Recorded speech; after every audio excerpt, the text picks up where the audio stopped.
All right, I'm back with another hieroglyph. This is another one that's pretty obvious what it is. It's a lower leg and a foot. But how was it used in ancient Egyptian? That's what we'll get into in just a moment. Welcome to Voices of Ancient Egypt. If you're new here, I'd love it if you'd hit subscribe and ring that bell so you don't miss future videos like this one. All right, so how was this lower leg and foot used in Egyptian? Well, this is actually one of the set of one consonant signs, which I've shown you many of before. This actually represents the sound very similar to our letter B, so a B sound.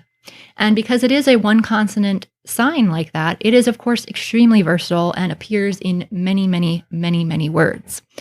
I'll just give you one example. So one example would be the word bin, is how we pronounce it now in modern times, which means something that is bad or evil. And it's written with the lower leg hieroglyph for the B, a reed leaf for the yod, and then the water sign for an N, which I'll make you a video on soon. And this particular bird, which is used usually to determine words like this one, and I'll definitely have to make a video for you on this bird soon as well. All right, so that is the lower leg B. I'll be back again soon with another video.